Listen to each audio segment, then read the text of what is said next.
Assalamu alaikum students. Today we are starting our lesson number 7. A dengue patient visits a doctor. एक dengue का मरीज doctor से मिलने के लिए जाता है. अली, गुड मॉर्निंग डॉक्टर साहब. गुड मॉर्निंग डॉक्टर साहब. डॉक्टर, वेलकम, खुशामदीद. यस जी. What are you suffering from?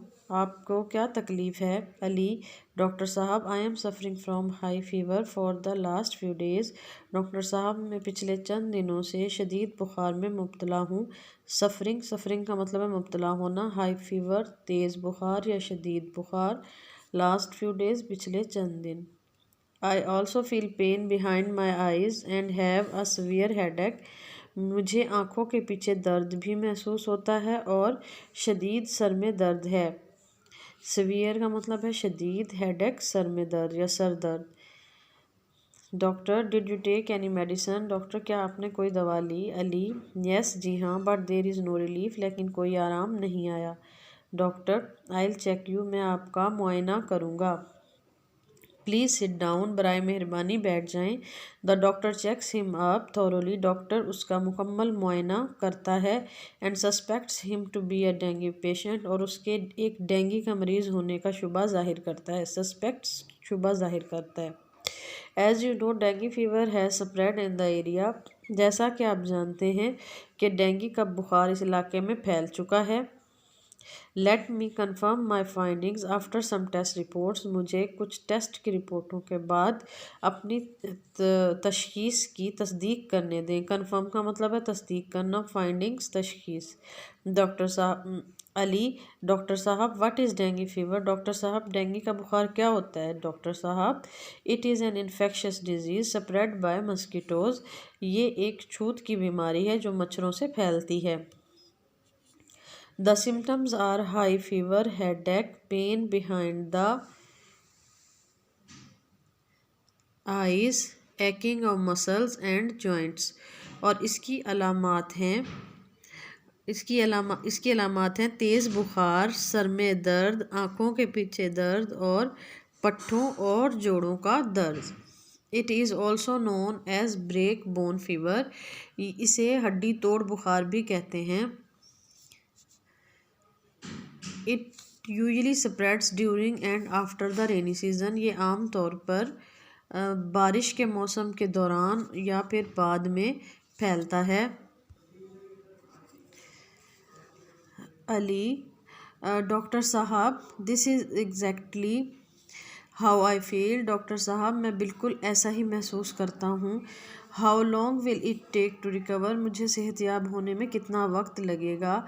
Doctor, Ali, right now there is an early stage of the disease. Ali, इस वक्त बीमारी अपने इब्तदाई मरहले में है. You will recover in about 2 weeks. आप तकरीबन 2 हफ्ते में ठीक हो जाएंगे. Take complete rest and the medicine regularly. मुकम्मल आराम करें और बाकायदगी से दवा इस्तेमाल करें. दैट, जो कि I am prescribing besides to take complete bed rest. जो कि मैं मुकम्मल बिस्तर पर आराम करने के अलावा तजवीज़ कर रहा हूँ. प्रिस्क्राइबिंग का मतलब है तजवीज़ करना. Take lots of fluids. बहुत से सियाल इस्तेमाल करें. लाइक जूसेस ईटीसी, जैसा कि जूस वगैरह. Your blood pressure also should be regularly monitored. आपके ब्लड प्रेशर का मुआयना भी बाकायदगी से किया जाना चाहिए. अली, डॉक्टर साहब, are there any preventive measures also to avoid dengue fever. क्या डेंगी के बुखार से बचने के लिए कोई एहतियाती तदाबीर भी हैं? डॉक्टर, यस जी हाँ, certain preventions can save us from this infectious disease. चंद तदाबीर हमें इस छूत की बीमारी से बचा सकती हैं. Use insecticides and repellents. Use of insecticides and repellents is quite essential to protect ourselves from the mosquito bite. हमें मच्छर के काटने से बचाने के लिए कीड़े मार और कीड़ों को भगाने वाली अद्वियात का इस्तेमाल ज़रूरी है. क्वाइट एसेंशियल ज़रूरी है. इंसेक्टिसाइड होता है कीड़ों को मारने वाली अद्वियात, और रिपेलेंट्स होती हैं कीड़ों को दूर भगाने वाली अद्वियात. Do not let water stand in flower pots and in the lawn of your house, अपने घर के बागीचे में और गमलों में पानी को खड़ा ना रहने दें। Avoid throwing litre rubbish in the open, और खुली जगह पर कूड़ा क्रिकेट फेंकने से परहेज़ करें। रेगुलरली स्प्रे योर हाउस, अपने घर में बाकायदगी से छिड़काव करें, यानी मतलब अद्वियात का स्प्रे करना है। If needed use mosquito net, अगर ज़रूरत हो तो मच्छरदानी इस्तेमाल करें।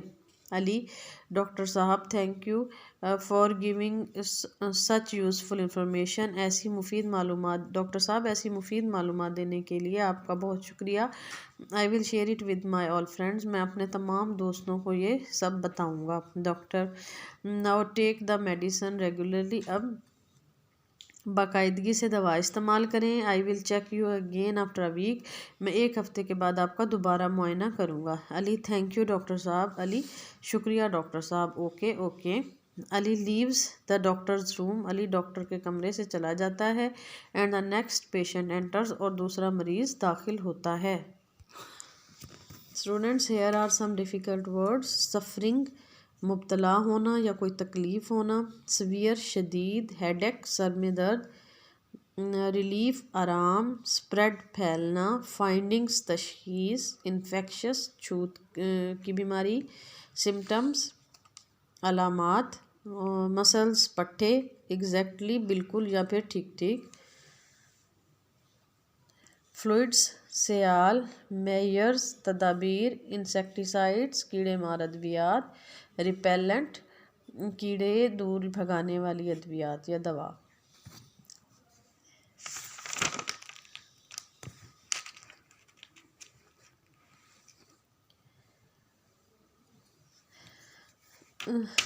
स्टूडेंट्स, आज हम प्रैक्टिस करेंगे नरेशन की, मतलब डायरेक्ट सेंटेंस को इनडायरेक्ट में चेंज करने के लिए, ठीक है। अच्छा, पहले तो आपको ये पता होना चाहिए कि डायरेक्ट सेंटेंस क्या होता है और इनडायरेक्ट सेंटेंस क्या होता है। आपको यहाँ पर ये इन्वर्टेड कॉमास नज़र आ रहे हैं ना, जिन्हें कोटेशन मार्क्स भी कहते हैं। इसका मतलब ये होता है कि ये किसी की कही हुई बात है। जब हम किसी की कही हुई बात को बगैर किसी तब्दीली के बिल्कुल वैसा बता देते हैं तो उसे कहते हैं डायरेक्ट स्पीच।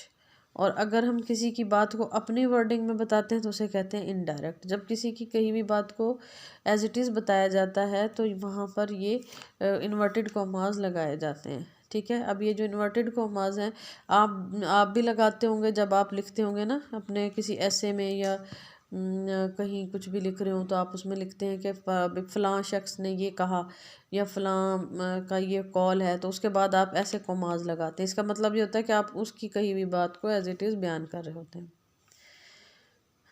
अब ये इसके अंदर ना, इस जो डायरेक्ट सेंटेंस होता है उसके दो हिस्से होते हैं। एक ये जो कॉमास के अंदर होता है और एक कॉमास के बाहर होता है।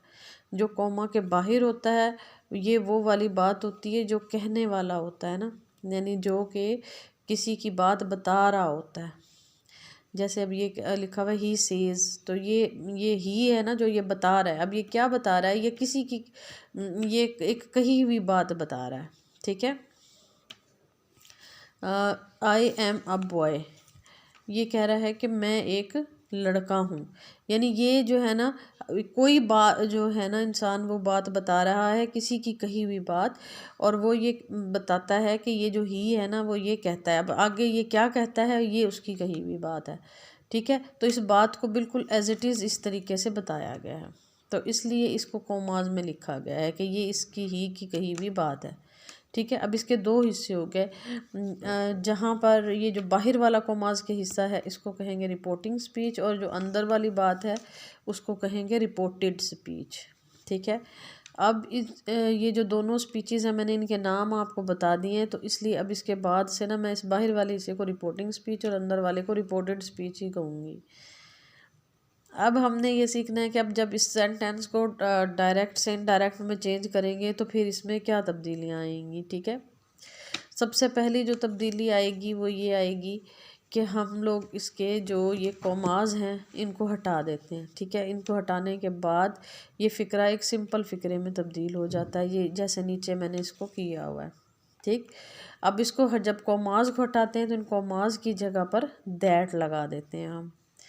अब जो एक तब्दीली आती है रिपोर्टिंग स्पीच के अंदर, रिपोर्टेड स्पीच के अंदर जो तब्दीली आती है वो ये आती है कि इसमें नाउन्स और जो प्रोनाउंस मौजूद होते हैं ना, जो प्रोनाउंस मौजूद होते हैं ना, वो चेंज हो जाते हैं। वो चेंज जो होते हैं वो किसके अकॉर्डिंगली होते हैं, ये अब आप आज मैं आपको सिर्फ एक पर्सन की चेंजिंग बताऊंगी, वो ये है फर्स्ट पर्सन की। अगर रिपोर्टेड स्पीच के अंदर कहीं भी फर्स्ट पर्सन आ गया, फर्स्ट पर्सन आपको पता है कि आई वी होता है, और आई वी के कोई भी तमाम केसेस जो हैं वो भी इसी कैटेगरी में आएंगे। तो उनको चेंज जो है कैसे करते हैं, उनको हम चेंज करते हैं रिपोर्टिंग स्पीच के सब्जेक्ट के साथ। ये रिपोर्टिंग स्पीच है ना बाहर वाली, इस रिपोर्टिंग स्पीच के अंदर अब आप ये देखें कि जो सब्जेक्ट है वो कौन है, ये ही है ना सब्जेक्ट। ऑब्जेक्ट तो इस वाले में हिस्से में है ही नहीं, खैर इसलिए ऑब्जेक्ट की बात फ़िलहाल ना करें।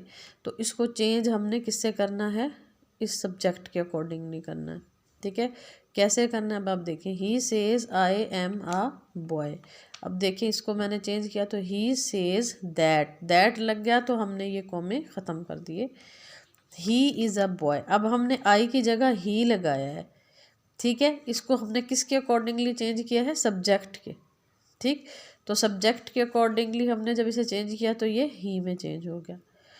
अब हेल्पिंग वर्ब आ गए, यहाँ पे एम है लेकिन यहाँ पे इज़ है। जब हमने एक नया प्रोनाउन लगा दिया है तो फिर उसकी जगह उसके आगे जो हेल्पिंग वर्ब यूज़ होगा वो भी उस नए वाले के अकॉर्डिंगली यूज़ होगा। ही इज़ अ बॉय हो गया। आगे है she says I was ill. अब हमने इसको चेंज किया, she says that she was ill. अब इस आई को हमने इस सब्जेक्ट के अकॉर्डिंगली चेंज किया तो फिर हमने इसको शी कर दिया। आगे है they say we shall play a game. They say that they will play a game. अब हमने यहाँ पे जब दे लगाया, यहाँ वी था ना तो वी के साथ हमने शैल लगाया हुआ था, लेकिन यहाँ पर आकर जब ये दे हो गया तो दे के साथ हमने विल लगाया। हेल्पिंग वर्ब जो है वो उसके अकॉर्डिंगली आ गया। Ali says to me I shall read stories. Ali tells me that he will read stories. अब आपको यहाँ तक तो समझ आ गया होगा कि ये वाला जो आई था अली के अकॉर्डिंगली चेंज हुआ तो फिर हमने इसको ही कर दिया। अब यहाँ पर मैंने टेल्स का यूज़ किया है वर्ड, ये मैंने क्यों यूज़ किया, पीछे तो मैंने सेज ही लिखा हुआ था। तो उसकी रीज़न ये है कि जब रिपोर्टिंग स्पीच होती है, रिपोर्टिंग स्पीच के अंदर अगर ऑब्जेक्ट मौजूद नहीं है, यहाँ पे मी मौजूद है ना ऑब्जेक्ट, कि अली जो है वो किसे बता रहा है, अली मी यानी मुझे बता रहा है, सलमा किसे बता रही है, वो मुझे बता रही है, ऑब्जेक्ट मौजूद है। तो जब ऑब्जेक्ट मौजूद होता है तो फिर ये से जो है वो टेल या टेल्स जैसे भी सिचुएशन होगी उसके मुताबिक चेंज हो जाएगा। लेकिन अगर ऑब्जेक्ट नहीं है तो वो से भी रहे तो ठीक है। अब है Salma says to me my leg hurts. Salma tells me that her leg hurts. अब मैंने यहाँ पे माई को मैंने किस में चेंज कर दिया, हर में चेंज किया। क्यों चेंज किया हर में, मैं आपको बता चुकी कि फर्स्ट पर्सन और उसके तमाम जो केसेस हैं वो सब्जेक्ट के अकॉर्डिंगली, रिपोर्टिंग स्पीच के सब्जेक्ट के अकॉर्डिंगली चेंज होंगे। तो वो सब्जेक्ट के अकॉर्डिंगली जब चेंज किया उनको तो वो माई, अब सलमा है, सलमा के लिए माई नहीं आएगा बल्कि हर आएगा, ठीक है। Her leg hurts. मुझे उम्मीद है कि आपको ये आज का समझ आया होगा लेसन। इसमें आप आज मैंने जो ये समझाई है नरेशन, इसमें आपने 3 बातें अपने जहन में रखनी है, 3 बातें एटलीस्ट। वो ये रखनी है आपने कि जो फर्स्ट पर्सन है रिपोर्टेड स्पीच का वो रिपोर्टिंग स्पीच के सब्जेक्ट के अकॉर्डिंगली चेंज होगा, एक ये बात आप अपने माइंड में रखेंगे। दूसरा ये जो मैंने आपको बताया कि अगर रिपोर्टिंग स्पीच में ऑब्जेक्ट मौजूद है तो वो जो से है वो टेल में चेंज हो जाएगा, और अगर नहीं मौजूद है तो वो से या से ऐसे ही रह सकता है।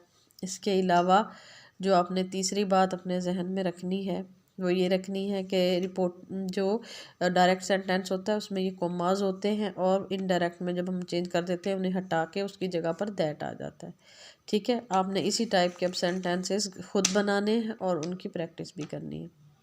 आई होप आपको आज का सबक समझ आया होगा। अपना बहुत ख्याल रखिएगा। अल्लाह हाफिज़।